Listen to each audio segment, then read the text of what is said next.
Hello, and welcome to the space of science for sleep. Wherever you may be on your journey towards sleep, whether your mind is still lingering on the burdens of a long day, please know that here you are safe. Join me now in taking a gentle breath in.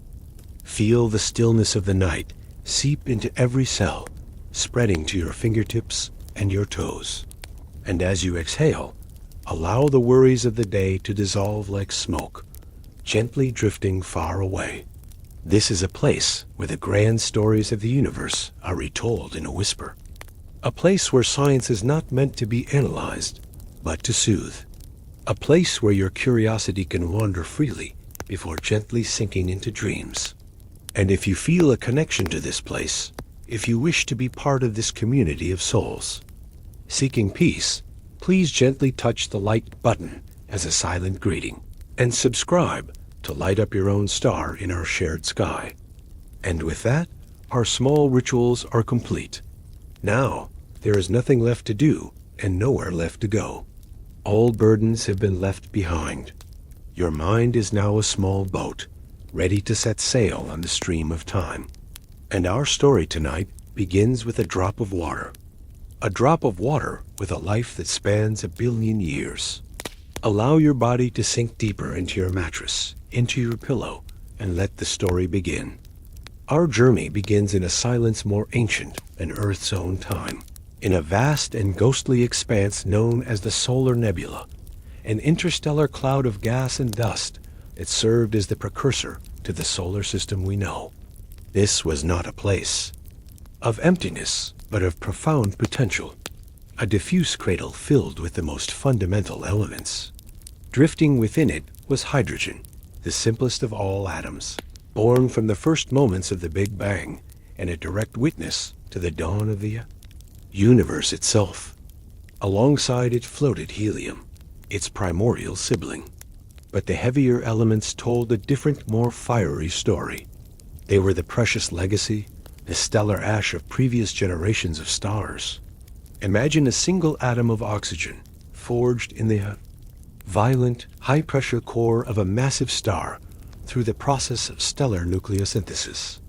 That star lived its life, burned through its fuel, and in its final moments, exploded in a spectacular supernova, casting its newly forged elements out into the cosmos. Our oxygen atom drifted through the void for eons, a solitary remnant of cosmic fire, until it found its way into this calm, cold nebula. Here, in the near-absolute cold of deep space, just a few degrees above absolute zero, atoms move with a profound slowness. There are no violent collisions, only a gentle, aimless drift in an environment of extremely low density. Yet, an invisible conductor was at work: gravity. The faint gravitational pull between every particle, though infinitesimally weak, was relentless. Over millions of years, it began a great, slow inhalation, causing the vast cloud to begin contracting upon itself. As the density in certain regions slowly increased, the atoms were brought closer together. And in this proximity, governed by the quiet laws of chemistry, a new dance began. Our oxygen atom, with 6 electrons in its outer shell, possesses a fundamental drive for stability, a need to complete its valence shell with 2 more electrons. Nearby, 2 simple hydrogen atoms, each with a single electron, drifted with a similar need for partnership. This was not a chance encounter, but a predictable outcome of fundamental forces. They drew closer, their slow movements allowing for a delicate interaction. The oxygen atom did not steal their electrons. It formed a partnership. They entered into an arrangement where electrons are shared, creating a stable and powerful covalent bond. And so, in a moment of absolute quiet, a new structure was formed. H2O, the water molecule of our story, was born. Its creation was an exothermic reaction, releasing a tiny, insignificant packet of energy, a brief spark of warmth that was immediately and utterly consumed by the profound cold of the surrounding space. There was no sound, no flash of light, only a silent, perfect rearrangement of matter. It was born, a potential drop of water in its most fundamental form, held in a state of pure potential, amidst the endless and ancient silence of the cosmos, waiting for the next chapter of its billion-year journey. Our water molecule was born, a perfect combination of three atoms, drifting in the primordial cloud of gas and dust. But in the biting cold of space, its state of freedom did not last long. Its kinetic energy, the energy of motion, was quickly absorbed by the surrounding environment. It no longer had the strength to leap about as a gas molecule, or to flow as a drop of liquid. It found order, a perfect and most energy-efficient arrangement. Hydrogen bonds began to form between it and neighboring water molecules, locking them tightly into a crystalline lattice. Our water molecule became part of a cosmic snowflake, a tiny ice crystal with a beautiful symmetrical hexagonal structure. This structure was not random. It was determined by the very bond angles within the HO molecule itself, a geometric law of nature. And it was not alone. Around it, in the frigid gas cloud, trillions upon trillions of other molecules were undergoing a similar process. Water, carbon dioxide, methane, ammonia, all of them froze, forming minuscule ice particles. The process of accretion began. The tiny ice crystal containing our water molecule became a nucleus, a center of attraction. These were not violent collisions, but a gentle accretion that lasted for millions of years.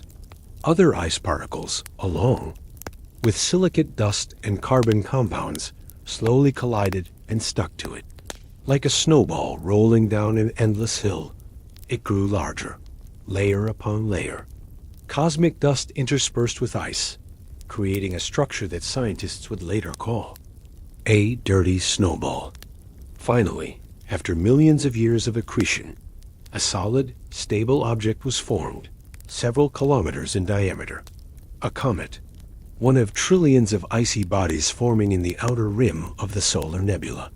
Our water molecule now lay deep within its core, buried under kilometers of ice and rock, compressed by an unimaginable pressure. It had become a prisoner in a frozen ark. This comet's home, and the ark for our water molecule, was the Oort cloud.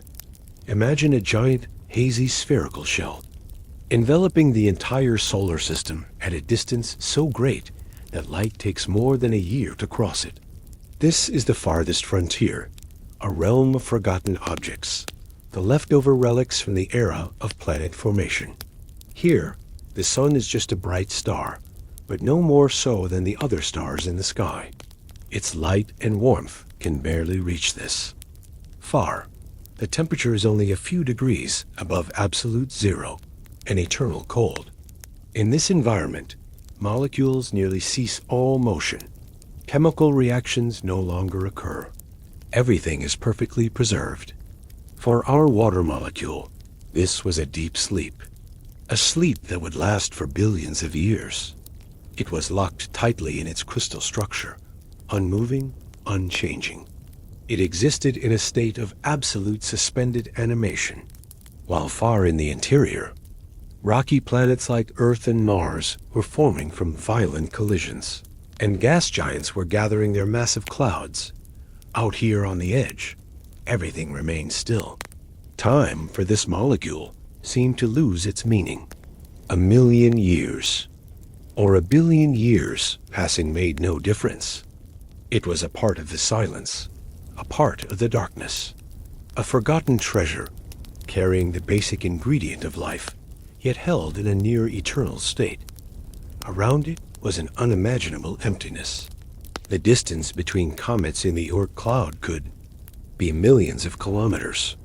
The probability of a collision was nearly zero. It existed in perfect isolation, in absolute peace. During its long sleep, it remained a silent witness to the cosmos. Occasionally, a cosmic ray, a high-energy particle from a distant galaxy, might penetrate the thick ice, but not enough to cause any significant change. It was simply there. One water molecule, among trillions of others. Inside one comet among trillions of others, drifting in the endless stillness. It was a frozen promise, a dormant potential, waiting for a disturbance, a nudge, to awaken it from its billion-year slumber and begin the next chapter of its extraordinary life. For an age that is nearly impossible for the human mind to comprehend, nothing had changed. Our comet, with our water molecule locked deep inside its core, drifted in the perfect, silent peace of the Oort cloud. But the universe, for all its vast emptiness, is a place of subtle and constant gravitational interaction. That perfect stillness was not destined to last forever. The trigger was an infinitesimally small nudge, a cosmic whisper that shifted the balance. Perhaps it was the gravitational tide of a wandering star that passed through the outer nebula millions of years prior, its influence rippling outward with patient, inevitable force.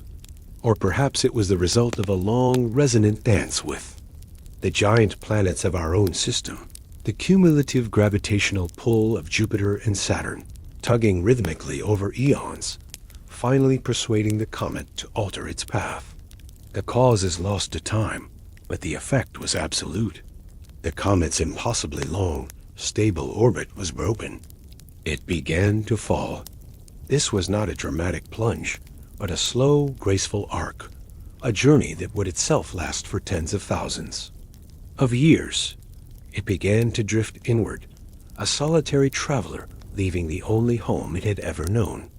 It crossed the vast, dark expanse that separates the Oort cloud from the Kuiper belt, passing silent, icy worlds that, like it, were leftovers from the solar system's birth. It passed the distant orbit of Neptune, a deep blue giant spinning in, the cold twilight, and then Uranus, the pale, tilted sentinel. For millennia, the journey was almost imperceptible, the sun still just the brightest star in a field of countless others. But as it crossed the orbits of Saturn, with its majestic rings of ice, and then the colossal Jupiter, a fundamental change began.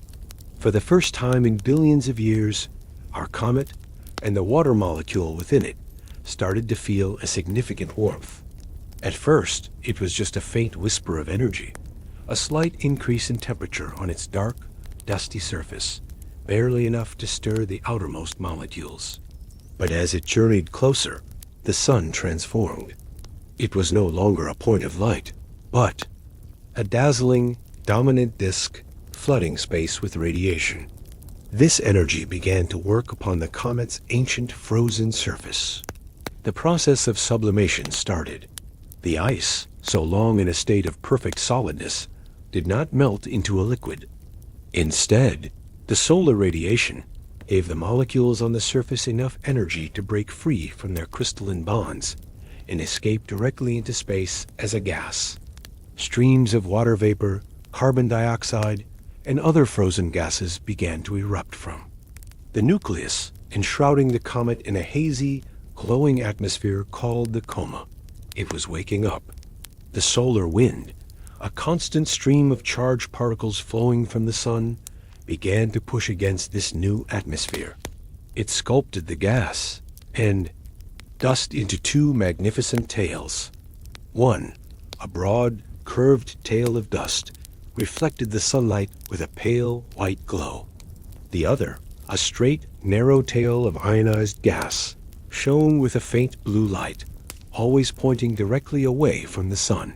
The dark, forgotten rock had transformed into a radiant celestial messenger, a brilliant visitor from the deep past, now visible across the inner solar system. Its billion-year slumber was over, and it was now a river of ice and dust, flowing through space on a final, determined course toward a small blue and white world that lay ahead. Now a radiant messenger, our comet continued on its final, graceful arc toward the heart of the solar system. Ahead, its destination grew from a pale blue dot into a swirling, dynamic world. This was the young Earth, a planet still in its turbulent infancy. Its surface was a raw landscape of cooling volcanic rock, vast magma fields, and a thick, restless atmosphere rich in carbon dioxide and nitrogen. The first shallow oceans, born from volcanic outgassing and earlier impacts, already existed, but they were about to receive a gift from the cosmos that would change the planet forever. As the comet approached, Earth's gravity became the dominant force, pulling it from its solar orbit into a direct, purposeful descent. The encounter was not a violent collision in the way we might think, but a majestic and gradual merging. The comet entered the upper reaches of the primordial atmosphere. This dense blanket of gas, something the comet had never experienced in the vacuum of space, acted as a powerful brake. The immense friction began to heat the comet's nucleus, causing it to glow, not with fire, but with the incandescent light of a meteor. It streaked across the sky in a final, brilliant act of sacrifice. The thermal and atmospheric stresses were too great for the icy structure to bear. The nucleus began to fracture, breaking apart into a cascade of smaller and smaller fragments, a shower of celestial ice descending through the sky. For our water molecule, buried deep within the core, this was the moment of liberation. The intense heat of atmospheric entry, which vaporized the outer layers, finally reached it. The ancient prison of ice, the crystalline lattice that it held, it in perfect stillness for billions of years, could no longer withstand the energy. In an instant, the solid became a gas. The water molecule was free, thrown into the turbulent, hot atmosphere as a single molecule of water vapor. It joined a vast and growing community of its own kind, delivered by this comet and countless others, enriching the young planet's atmosphere with the most crucial ingredient for life. The sky of this young Earth was now heavy with moisture. The sheer volume of water vapor created a thick, planet-wide layer of clouds, shrouding the world below. As this vapor rose to the cooler upper atmosphere, the process of condensation began. Our water molecule found itself drawn to a tiny speck of volcanic dust, which acted as a nucleus. Other water molecules, in their random thermal motion, bumped into it and joined. A droplet formed, growing larger and heavier, second by second. And then it fell. It was not a storm, but a constant, gentle, world-making rain, a drizzle that would last for thousands of years.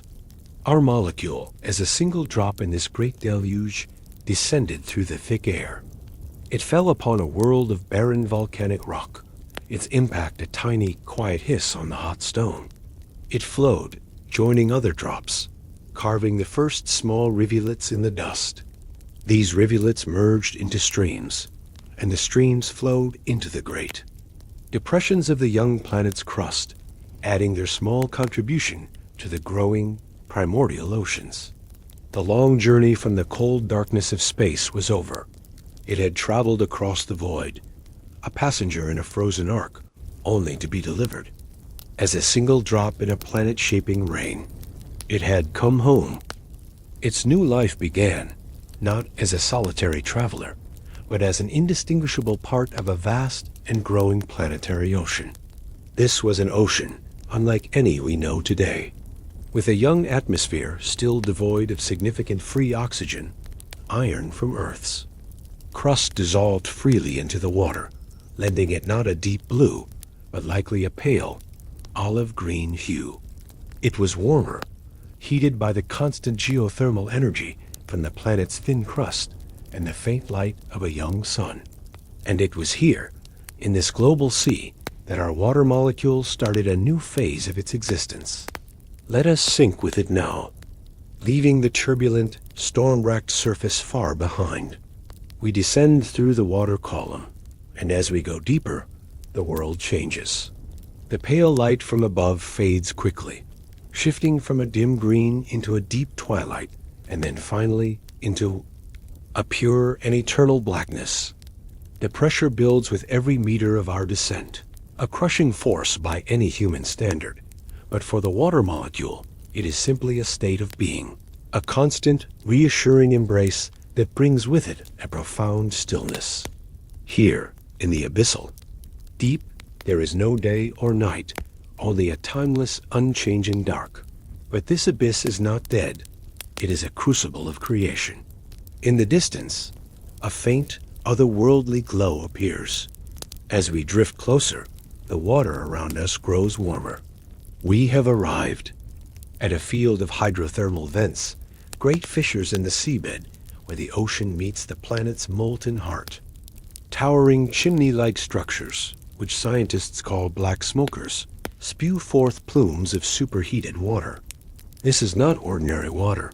It is a rich chemical cocktail, saturated with minerals drawn from deep within the Earth's crust, compounds of sulfur, iron, manganese, and a host of other elements, all forced out into the cold, high-pressure seawater.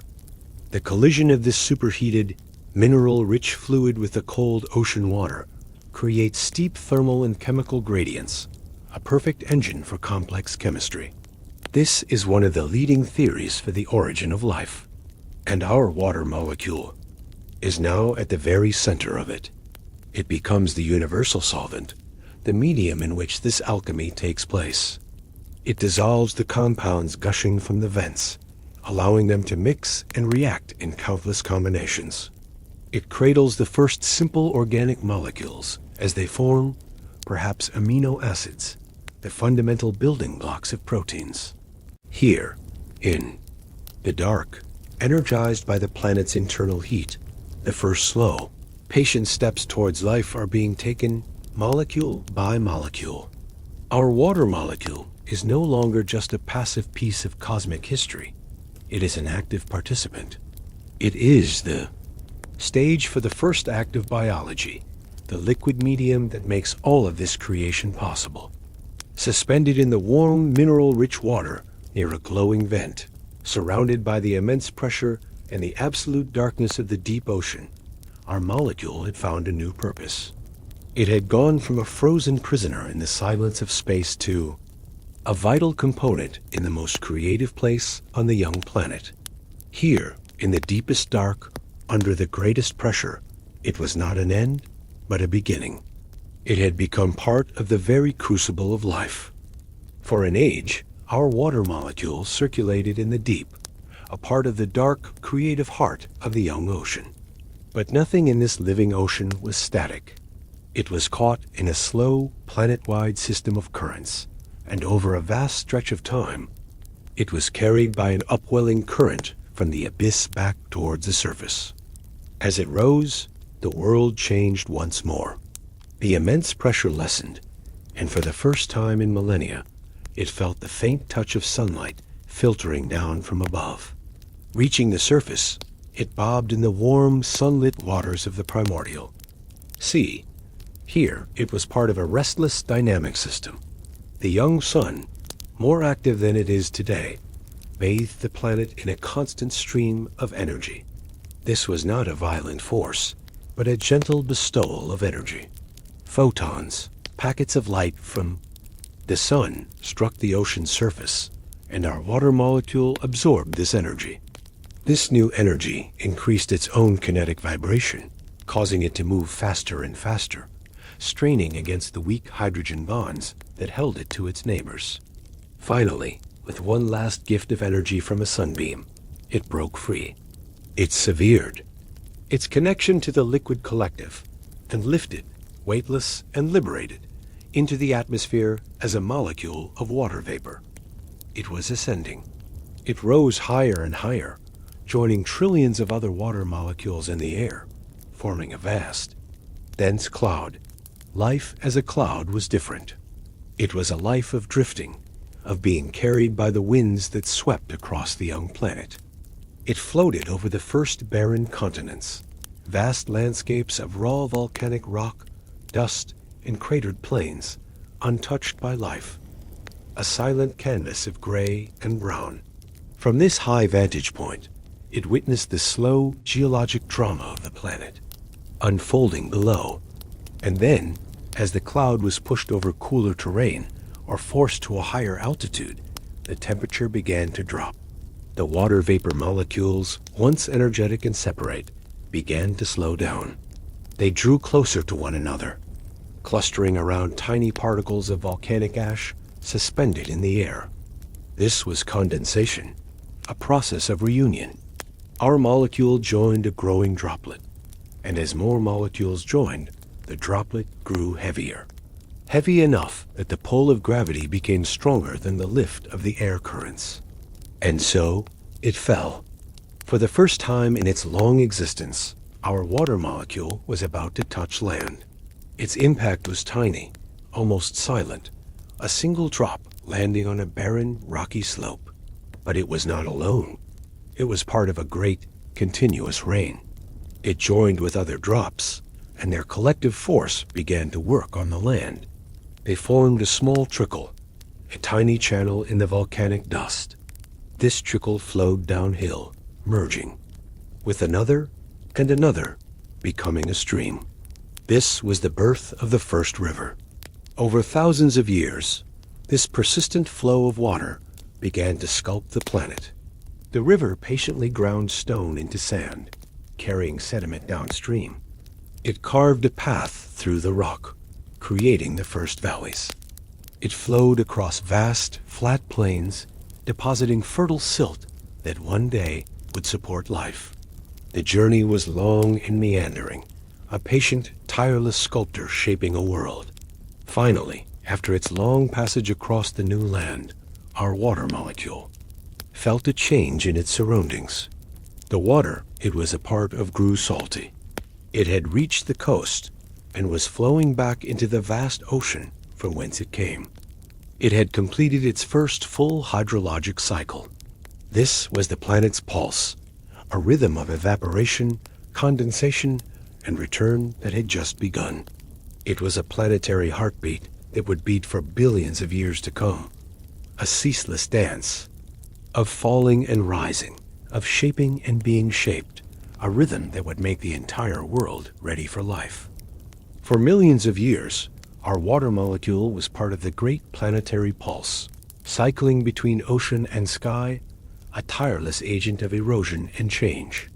It was a part of a physical system, shaping a world of rock and water.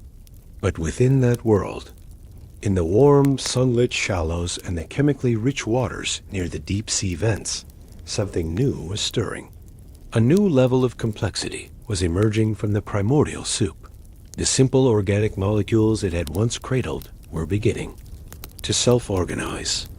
Lipid molecules, with their water-loving heads and water-fearing tails, spontaneously formed spheres, creating the first primitive cell membranes, tiny bubbles that enclosed a small pocket of the ocean, protecting it from the chaos outside.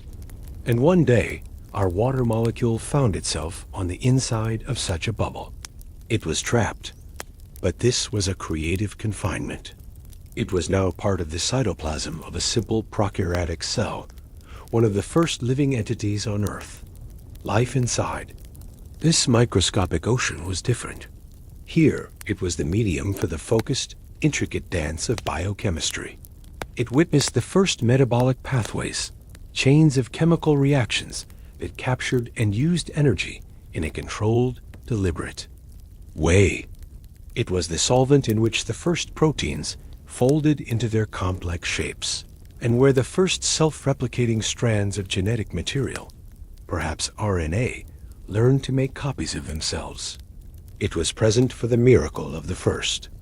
Cell division, as one life became two, a process that would repeat and diversify for the next 3.5 billion years. For a long time, this was its existence, a participant in the quiet microscopic drama of early life. But then, it was absorbed by a new revolutionary kind of cell, a cyanobacterium.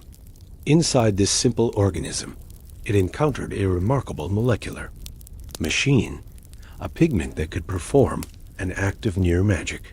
This pigment was chlorophyll. Using the captured energy of a sunbeam, a single photon that had traveled 150 million kilometers from the sun, the chlorophyll molecule performed a powerful act of alchemy. It seized our water molecule. For the first time since its birth in the us, cold Nebula, its strong covalent bonds were broken. The powerful chemical partnership between its hydrogen and oxygen atoms was split apart. This was an act of sacrifice. Its two hydrogen atoms were stripped away, their electrons used to power the cell's energy-creating processes. And its oxygen atom, now alone, was released as a waste product, a tiny puff of gas from the cell.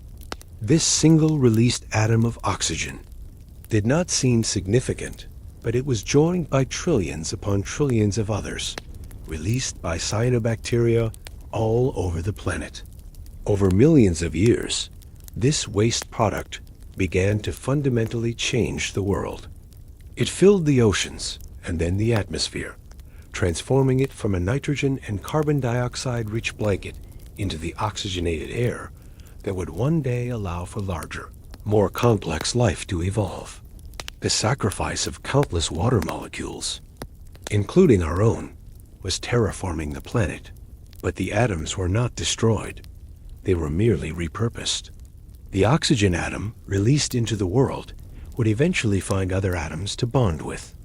The hydrogen atoms, having given their energy to the cell, would be recycled in other metabolic processes.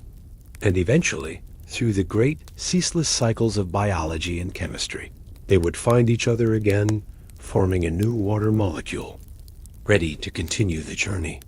Our molecule, in its original form, was gone, but its constituent parts were eternal. It was no longer just a witness to chemistry. It had become the fuel for biology. It had learned to be a part of life's breath, a cycle of sacrifice and renewal that would power the world for eons to come. The cycle of sacrifice and renewal was now the engine of the planet, and our water molecule, in its ever-changing forms, was at the heart of it. After being reformed in the ocean, it was once again lifted into the sky and carried by the winds. But this time, it did not fall upon barren rock. It fell upon a world that was now vibrantly, astonishingly green. It landed on the frond of a great tree fern, in a vast, humid forest of the Carboniferous period. Instead of flowing away, it was absorbed, drawn into the plant's intricate vascular system. It began a new kind of journey, a silent, upward climb against gravity through the xylem, the plant's internal network of channels. It traveled from the roots, up the sturdy trunk, and into the delicate structure of a leaf. Here, it might be used once more in the alchemy of photosynthesis, or it might be released back into the atmosphere through transpiration, a gentle exhalation from the leaf's surface. From there, it could have been drunk by one of the first amphibians to crawl from the water, becoming part of a new kind of creature, one with lungs and legs. It circulated in its simple bloodstream, a carrier of life in a body that was half aquatic, half terrestrial. The atoms of our molecule, having cycled through air, ocean, and life countless times, found themselves millions of years later in a puddle on a vast, open plain. The puddle was approached by a colossal creature, a great sauropod dinosaur, its long neck bending down to drink. Our molecule was drawn in, becoming part of the immense biological system of a living mountain. It flowed through its gigantic heart, traveled through arteries as wide as tunnels, and delivered oxygen to muscles that moved a body weighing tens of tons. It was part of a giant, looking up at a prehistoric sky filled with different constellations, a world of unimaginable scale. But all life is temporary. The dinosaur fell, and its body returned to the earth. Our molecule was released, eventually evaporating back into the great cycle. It rose into the atmosphere once more, but the planet's climate was changing again. Drifting towards the pole, the air grew intensely cold. This time, it did not condense into a raindrop, but into a single perfect snowflake. It fell silently onto a vast sheet of ice, joining a world of white stillness. It was buried by another snowflake, and another, and another. Over thousands of years, the weight of the snow above compacted the layers below, transforming them into dense, blue glacial ice. Our molecule was once again imprisoned in a frozen state, beginning its second long sleep. This was not the absolute, static cold of deep space, but the slow, crushing, moving cold of a glacier on Earth.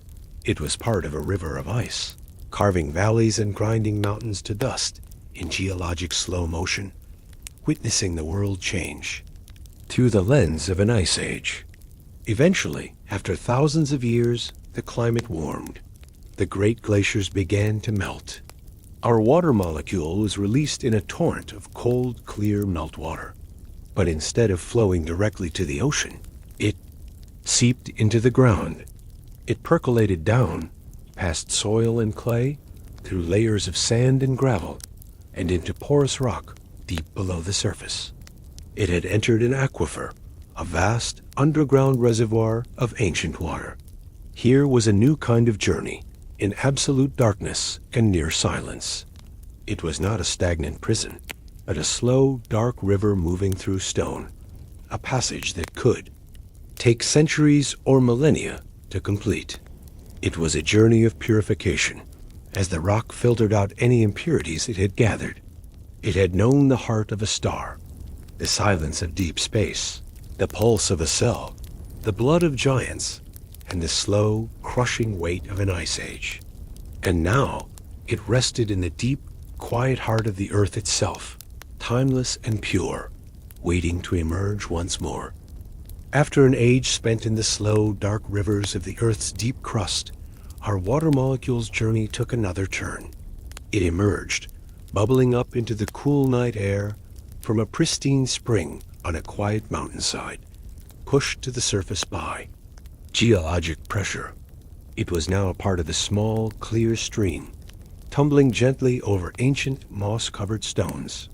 This stream flowed down into a valley, joining a larger river that meandered through a landscape of quiet fields and sleeping towns.